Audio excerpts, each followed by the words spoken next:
Inside the northern part of Nigeria, there's a castle that looks nothing like the type of houses we build in Nigeria. It was built by the German people. They also lived here for a while before they were back to their places and left the place for the northern people. I'm talking about something that looks like it was taken straight out of Europe and somehow dropped in the middle of Nigeria. One thing that I realized here is the fact that this place was well planned. And the crazy part is not a lot of people even know this place exists. So I decided to see it for myself and investigate why this even exists here. Just imagine waking up every day with sound of birds. A German man came to Nigeria and decided to build his own version of a medieval castle just because he could. So he used to came here even before it was built.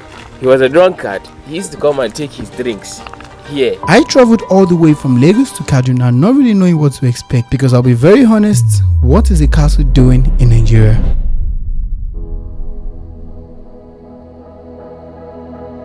Kaduna is in the northern part of Nigeria, a place a lot of people have heard about, but not many really understand. Kaduna is affiliated with crocodiles. Why? Before coming here, I had my own expectations, especially when you hear a lot of things about northern Nigeria. But the news coming from Kajuru is quite worrying, depressing for a lot of people who have endured these kinds of stories coming out from northern Nigeria. 177 people were abducted, and it took us 48 hours to be able to confirm from the police. Don't go there, don't go there. Oh, why are you going to the north? It got to a point I have to hide it from many people that I'm going to the north, because if I mention that I'm going to the north, they'll just talk it down. I had been seeing these places online for a while, so when I finally got to Kaduna, I knew I couldn't just leave without trying to see it for myself.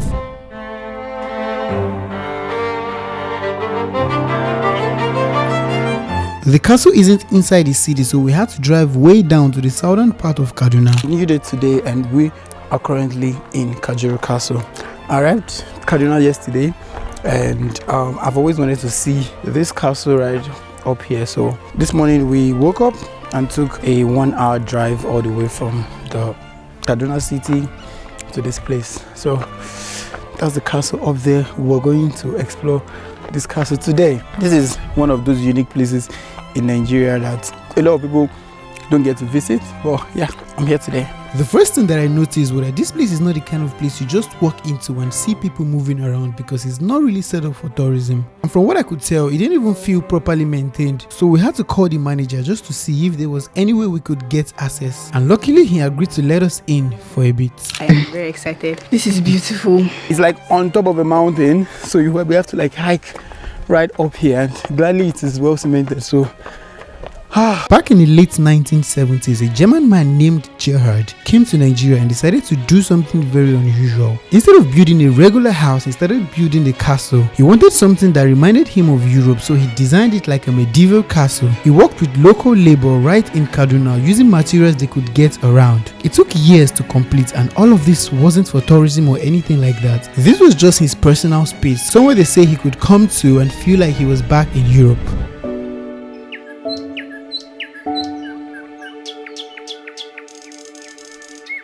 They said it was because of the lack of security that we have in the country. You understand? The current situation, the insecurity, that was why the place is now, not being maintained well. And as you can see, that place need maintenance. You understand? yeah, Some places. this place looks really pretty, but abandoned. Yeah, I can done. Even the doors are quite open. Yeah. You see how broken the doors are. It just shows how unmaintained it is. Luckily for us, we met someone who had been around when all this started. He was just a kid back then when the German man first came here to build this place, and he was willing to share a few things he remembered. So basically, he was around when they were building this. Yeah, he was around when they were building. How old were you when they were building this place? Like 11. 11? 11 years. That must have been a long time. So you met the man that owns this place? Like you saw him face to face? Yes. That's very nice. That's a very nice. That's a very nice thing. So at that point, I just wanted to walk around and really see it for myself. There are 4 rooms here. There's like 4 rooms in this place? Yeah. So is this where the German man used to sleep Yeah, himself? him and his family, you understand, and his people. Hmm. And his people live here. You Okay. understand? They live here, and this is where he gave them maybe his workers and staffs. You understand? Oh, That these time are like they staff used to quarters. work for him. You understand? And he stays here with his family. And this place is also a kitchen and a sitting room. This is where the sitting room is. So there's also like a really nice swimming pool here with this really beautiful rocks around. There's a rock down there, there's another one here. Like this whole place is surrounded by rocks for a reason.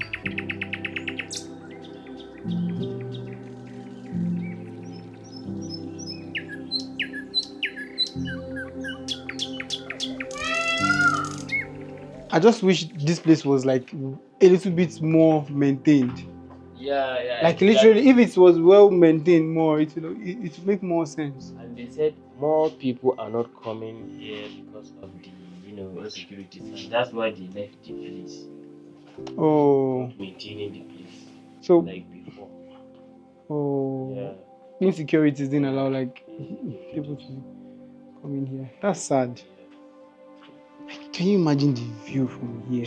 This AC safe is looking very old. Yeah. Like this is not like our recent AC that we use these days. They implemented all those things since that time, 1981 to 1980. Yeah, 81 to 1989. Just imagine waking up every day with sound of birds. But at some point, he left. Until today, there are different stories about why that happened. Some people believe it was because of the insecurity in the area, especially during that period. From what I found, there was actually a legal dispute over the property. At first, it was just meant to be a temporary structure. As the place expanded, he tried to fully acquire the land, but because he was a foreigner, there were restrictions. So the land ended up being purchased under the name of a Nigerian company. The case eventually went on for years, all the way to the Supreme Court, and in the end, the court ruled against him. It is believed that he lost control of the property, and not long after, he left Nigeria. And that was how an idea that was built from scratch ended up becoming something he had to walk away from completely.